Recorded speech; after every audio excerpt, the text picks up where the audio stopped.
In this one, we're going to be taking a look at the TL-G12, the TL-C12, and TL-C12 Pro. Welcome to Computer Tech and More. Let's get right into these fans. Before we take a look at the graphs, I just want to remind all of you to hit that subscribe button and to check out my Patreon page. It's viewers like you that help support this channel to make this content possible. So let's check out those graphs.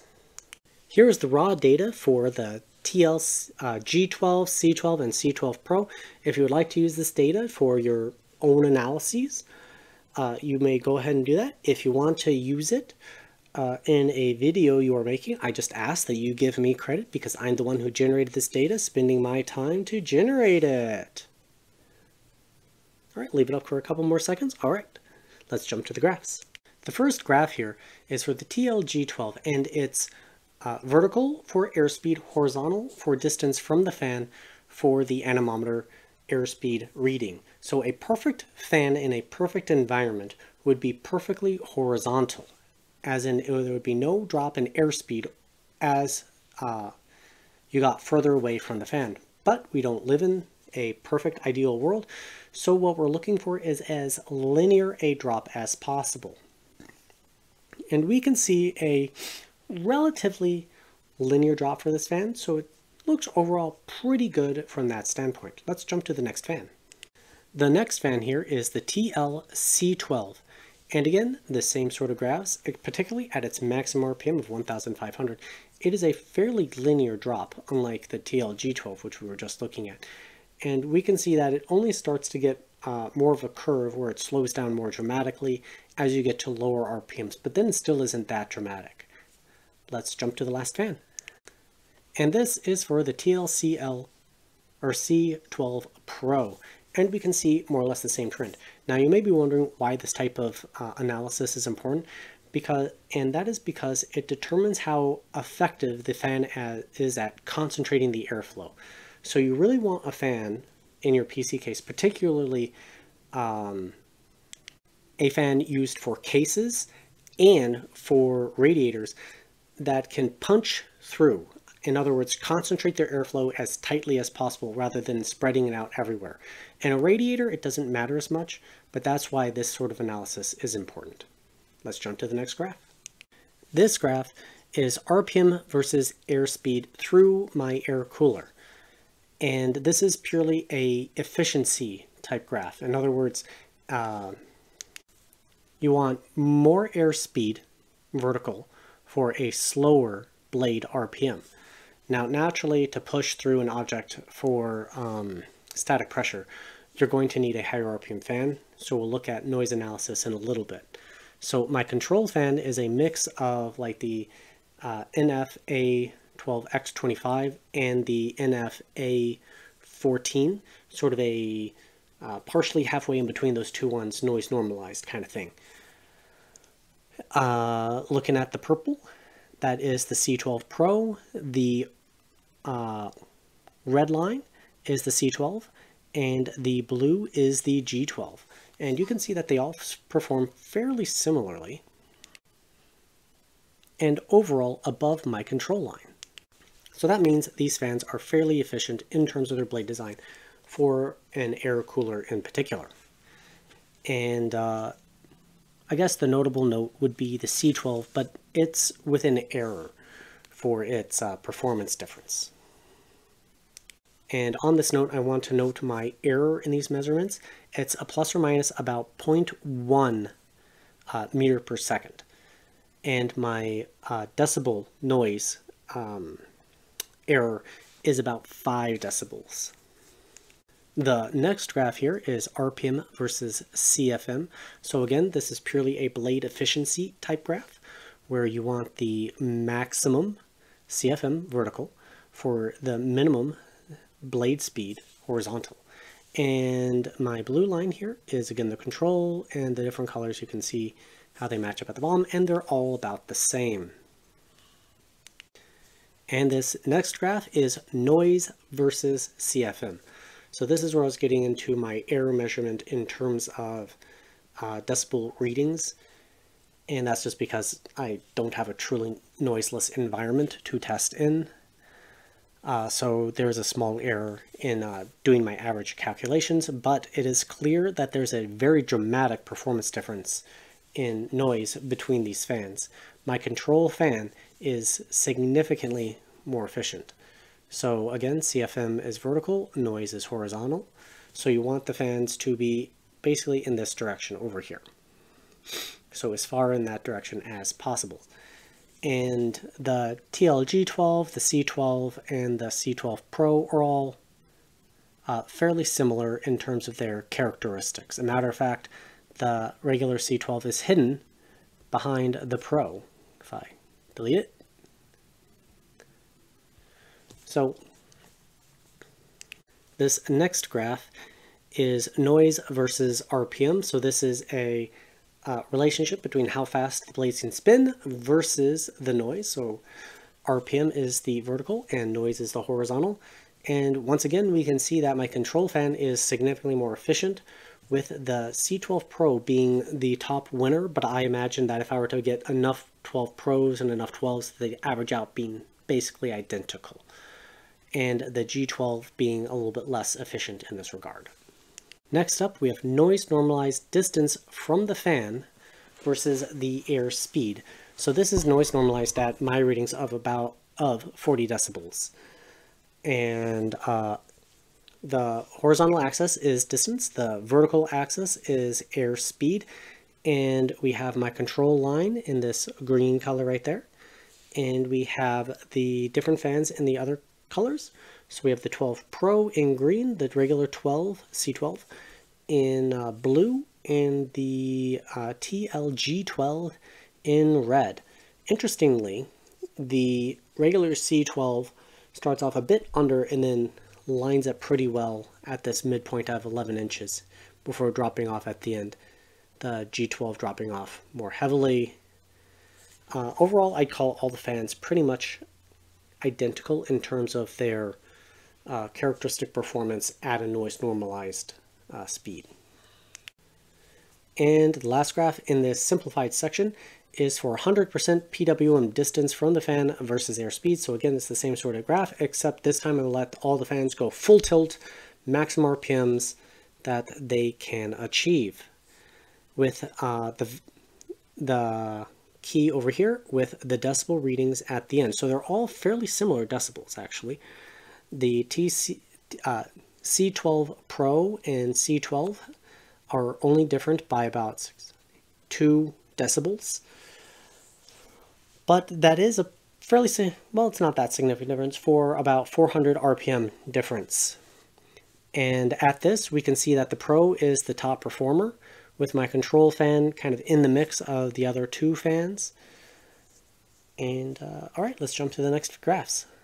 Now we're into my quote-unquote all fans graphs. It's not quite all the fans in my data, and I want to do one quick note here in my data set. I had to rerun a bunch of my previous fans.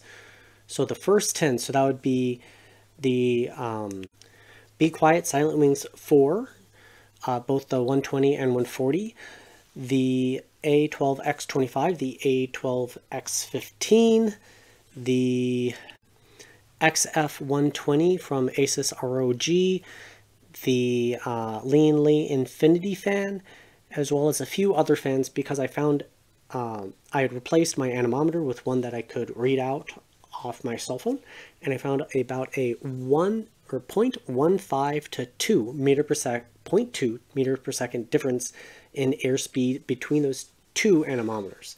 So to keep things consistent, I had to rerun the tests and correct my data set. So if you compare this to other ones, note that this is the current set of data and is the most accurate, and that it represents where the fans actually lie. In previous ones, several of the fans may have performed, actually all my first 10 performed lower than originally.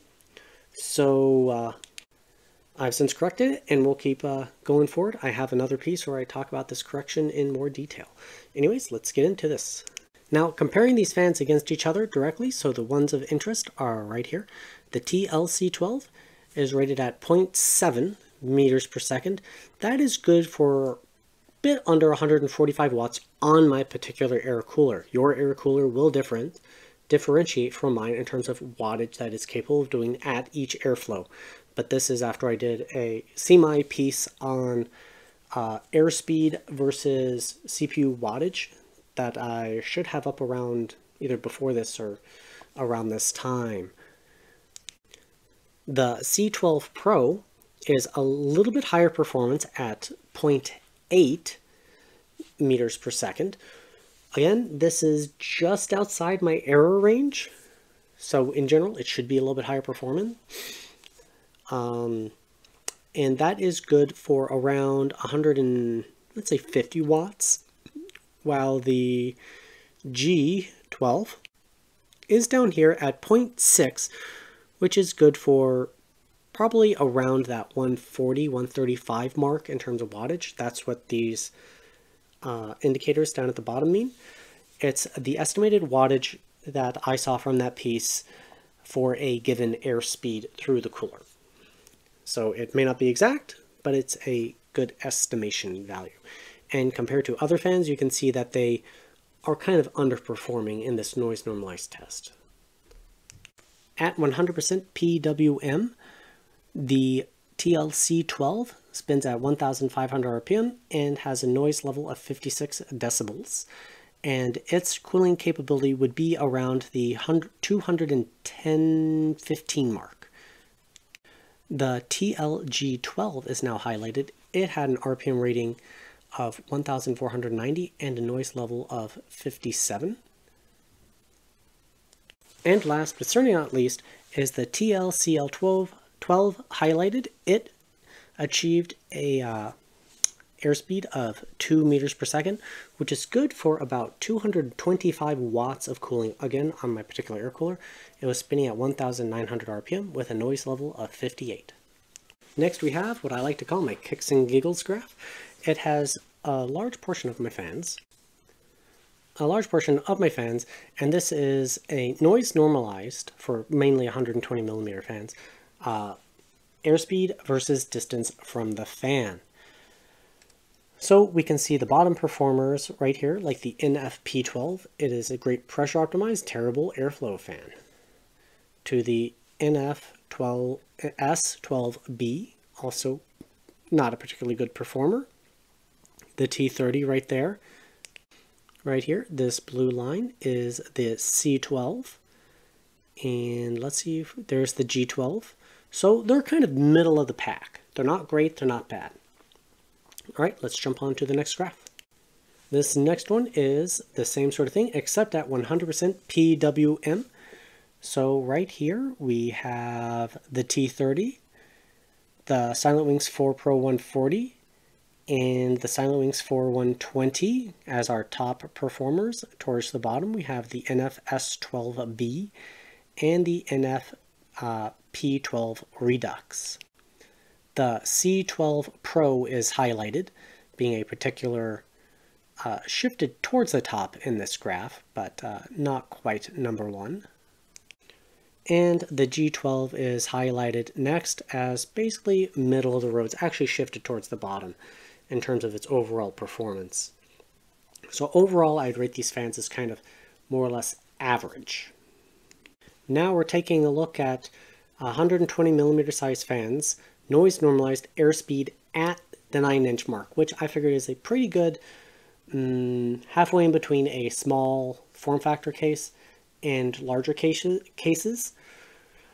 So the G12 performed at about 1.2 meters per second, which puts it pretty much squarely in the middle. The C12 Pro technically did slightly better, but with an error in terms of its performance, still rated at about 1.2 meters per second, while the regular C12 underperformed at 1 meter per second, putting it towards the bottom of this graph. Once we take a look at 100% PWM airspeed at 9 inches, where do the fans lie? Well, the G12 is right here at 2.2 meters per second. The C12 is 2.1. This is a pretty interesting result considering that the G12 looks to be a more pressure optimized fan, while the C12 looks more like a hybrid style fan.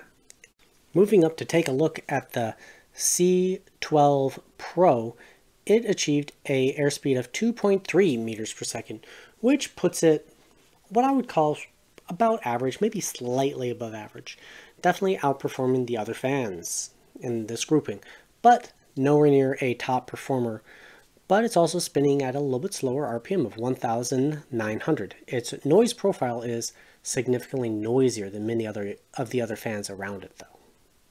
This next graph is noise normalized CFM. So again, noise normalized is at my 40 decibel mark. And the G12 achieved 28.2 cubic feet per minute of airflow. That's CFM. The C12 Pro achieved 29.4 cubic feet per minute of airflow.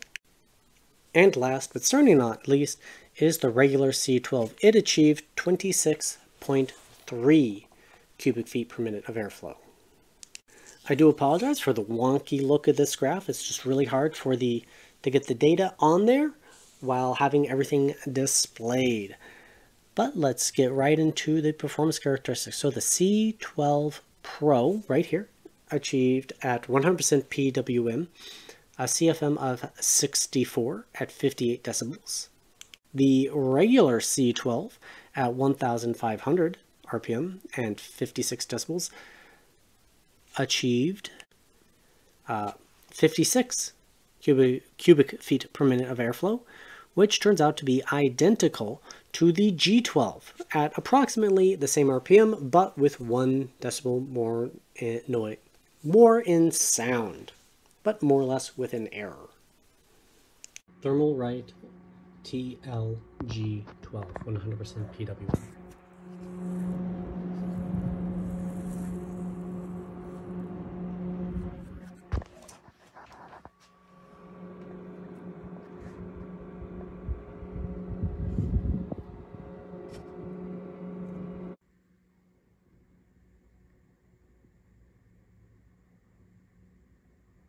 ThermalRight TL-C12, 100% PWM.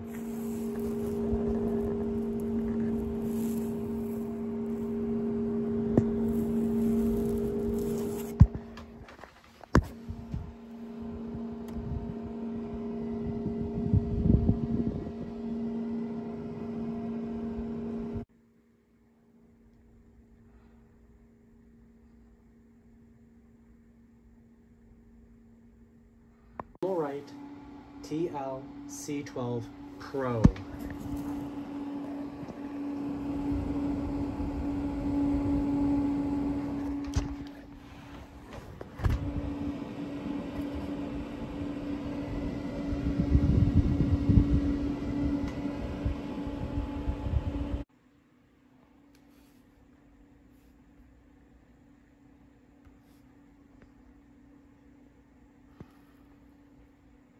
Here we are again with another one of my kicks and giggles graphs, as I like to call them, and this one is CFM versus decibels. So better fans are going to be shifted up into this way, where we have CFM vertical and decibels horizontal. So a bottom performer here is the Arctic P12. One of the highest performers on this graph is the Silent Wings 4 Pro 120 millimeter fan. Right there. And right here in the middle, we have the C12 Pro. The TL-C12 regular edition is shifted towards the bottom, and the G12 is even further shifted onto that lower end of the spectrum. So in terms of their noise performance, or noise versus performance, these three fans are kind of below average in that realm. Next is noise performance versus the airspeed through that air cooler. So again, better performance is over here, worse performance is over there. The Arctic P12 is shifted towards the bottom in this category because it produces quite a lot of noise, despite its ability to produce a good amount of airflow. Among the top performers is the Silent Wings 4 Pro 120, and right here is the T30, and Right here in the middle of the pack, maybe a little bit on the underside, is the C12 Pro. The regular C12 follows a very similar line, but a little bit underneath it. And the G12 continues that same trend of being not quite as good in terms of that noise versus airflow performance through that cooler. Now we're taking a look at the 6-inch mark of airspeed versus decibels. So among the top performers is, again, right here, the SilentWings 4 Pro. This orange one is the Tough Fan 12. And among the bottom performers is right here the NF-S12B and the P12 from Arctic. Highlighted right now is the C12. Now highlighted is the G12. And last but not least, highlighted is the TL-C12 Pro. And you can tell that all three of these fans are basically kind of middle of the pack in terms of their airspeed performance versus decibels in a case airflow type scenario. Now that the data and the graphs are out of the way, I want to do a little kind of open box experience. So first up is the TL-G12. It comes in a very basic box. It is an inexpensive fan, so in the box, it's just got some information and some screws, and that's really it. It doesn't need much more than that. That's how they keep the prices so down. The sizing information, the maximum RPM of 1,500 plus or minus 10%, 23.6 decibels, 62.6 CFM, that's actually a pretty good number, 1.78 millimeters of H2O. That's a little bit on the low side. Based on its blade design, this should be a radiator type fan, but that static pressure rating is pretty low, but its RPM is also pretty low. The amperage, the voltage, and we don't know what kind of bearing it uses. I can't see it on the box. But let's see, information. Oh, excuse me. Oh, it uses hydraulic bearing. Some basic information. All right. Let's do a quick look-see over this fan blade.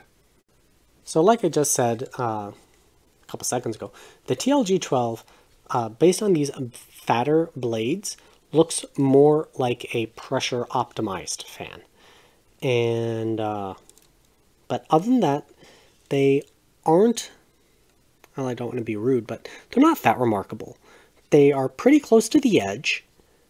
Thermaltake is a less expensive fan company, so there is a possibility that as time goes on, these fan blades will stretch and eventually start hitting the framing and make a terrible ticking noise, but at its price, that shouldn't be a huge concern of yours, but they are pretty close to it. It's got a little bit of an angle sweeping in, and the blades come pretty close to the front edge here. This is different than several other fans that I've recently looked at, where they're incensed a little bit more. So depending on if it is face against a radiator, it may make a lot of noise, or like it's in a pull configuration. The central fan hub is pretty small. I got my Noctua A12X25. Right next to it is significantly smaller, so you know, you can say that these blades are a little bit bigger, but as we saw from the data, that's how well it performs. It's got these little rubber pads. They are permanent mounted, so I'm sure I could peel this off, and it's probably just double-sided sticky taped on, but they're not meant to be removed. And on the reverse side, it still has rubber pads.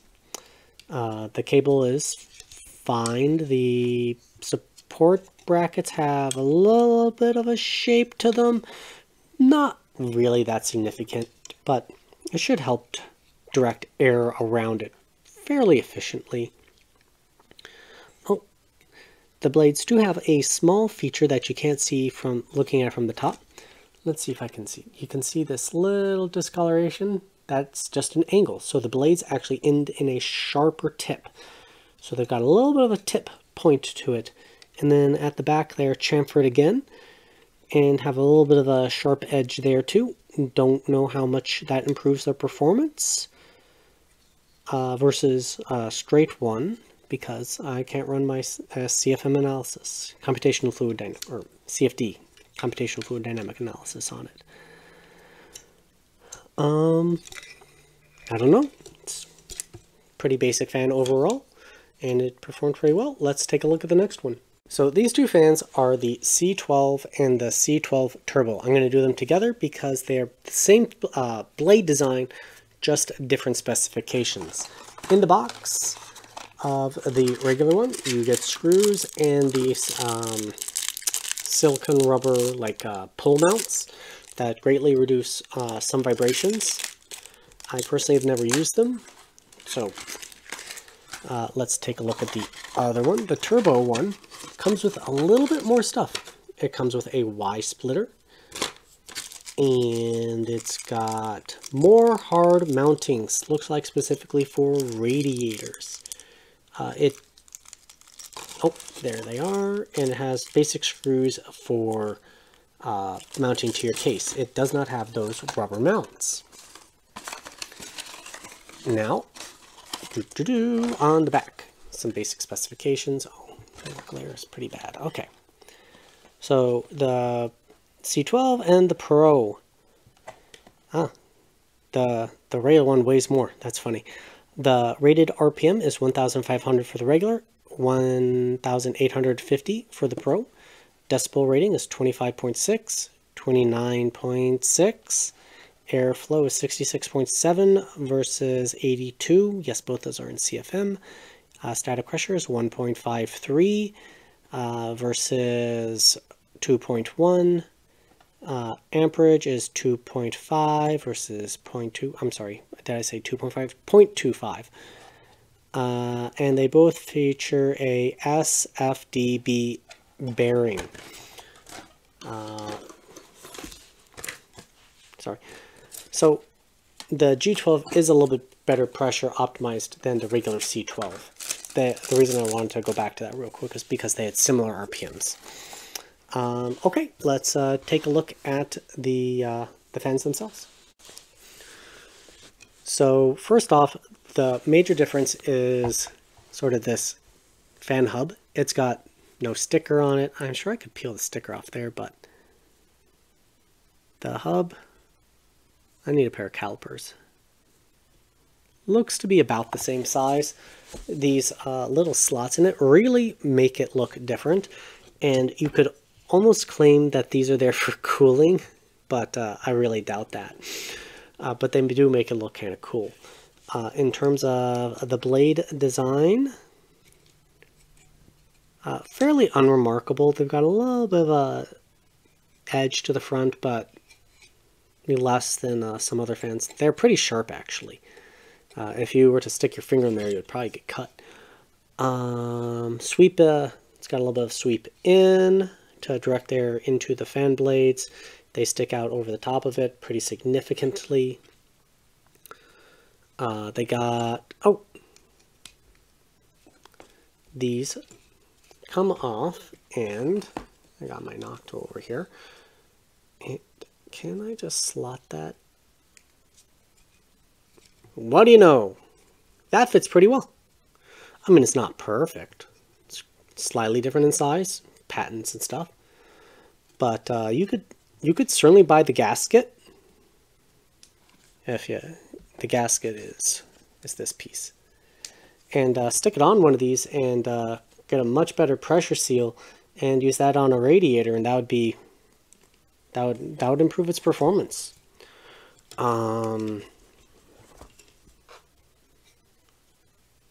Yeah, I don't know what else to say about these. There isn't that much.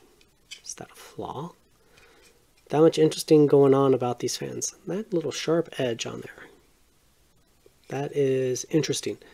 I wonder why that's there. I am a engineer by trade and have a background in fluid dynamics, but you know, without being able to run an analysis on these various features on the fans, it's hard to know exactly what's going on. So as it's spinning, yeah, I don't know. That could just be for manufacturing ease. All right, let's jump to the conclusion. These last set of graphs are going to be done in pairs for noise normalized and 100% PWM, and this is my value proposition graphs. First up is the TL-C12, highlighted right here. It is at the top end of my value proposition spectrum for the fans I'm looking at right now. When I was looking at it, it was about a $10 fan, and for its performance, it is towards the top of the charts. So it's a great value proposition to perhaps take a look at. But even better than it is right here. This is the TL-G12. It is by far the top performer per dollar that I have come across in my fan testing thus far. And again, this is noise normalized, so that 40 decibel mark. And the G12's price, the last time I looked, was about $7, which is why it ranks so high in this category. Not to be completely outclassed is the TL-C12 Pro. It ranks about the same as the C12 in this noise normalized test, and its price, last I checked, was about $12. So again, one of the reasons why it's a top performer. Once we're looking at 100% PWM, the G12 hangs on to its top spot, with the C12 Pro and non-Pro staying pretty close, well, not close behind its heels, but pretty similar to each other over here. So about the same as the Arctic P12. It's worth considering if you're looking in that price category. Moving to the distance of 9 inches in that same value proposition, we can see that the G12 hangs on to its strong lead. The C12 and C12 Pro look to actually drop further back in that value proposition to be on the high end but closer to the middle. At 100% PWM, they hang on to their value proposition, with the Pro actually getting worse compared to the regular one. Just that price differential for how much extra performance you get out of it. So over here, the P12 still ranks really well from Arctic. So any of these fans look to be well worth it if you're looking at purely a case airflow proposition, and 40 decibel, my 40 decibel reading basically is a whooshing sound, like so not overly noisy for my regard. Taking a look at the CFM, so that's the cubic feet per minute airflow test. So this completely negates taking a look at how the air can dissipate in a case. It's just purely looking at how much air it pushes into a space, basically. We can see that the G12 is once again towards the top of the charts, but the 140 millimeter fans take a big leap forward in these graphs. Next, we're taking a look at CFM performance versus performance per dollar at noise normalized values. So this is a split graph. The top section is for 140 millimeter fans only, while the bottom is 120 millimeter fans only. 140s and 120s use a different testing apparatus for the CFM, but since this is normalized per dollar, they should be close to equivalent. But either way, we're going to take a look at it separately. But the 140s appear to catch up in this category. The G12, anyways, is still our top performer. The C12 and C12 Pro have, the Pro in particular kind of drops away a little bit from the C12. But they're all fairly good value in this category. When we're looking at 100% PWM, the G12 over here is still our top performer, with the C12 and C12 Pro towards the top of the pack. So they're good value still in this category, looking purely at CFM. Last, but certainly not least in this value proposition graphs, is the performance through the Aircooler per dollar. So this was based off of the Airspeed. We can see here that it is that many of the other fans catch up more dramatically here, where the more pressure optimized fans really will start to perform better. But the G12 hangs on to its performance per dollar In this category, the C12 and C12 Pro shift to be kind of top middle-ish of the graph. The Wonder Snail doing particularly well in this category. Also, we have the NFP12 Redux doing particularly well in this category, as well as the Arctic P12. Once we're taking a look at 100% PWM, the G12 still in that value proposition is rated pretty well. Again, value is not absolute performance. It's just performance per dollar. So depending on how you're looking at things, you may prefer an absolute raw performance in your cooler. But if you just can't afford it and you want something that's pretty good performance for your dollar value, that's where you would really be weighing in heavily on this type of graph. The P12 did pretty well here. And the P12 Redux kind of dropped a little bit further back on this. The C12 Pro jumped ahead and is now towards the top, with the C12 regular kind of up there as well. So from this value proposition, you really can't do wrong getting any of these three fans as a versatile all-arounder for your case.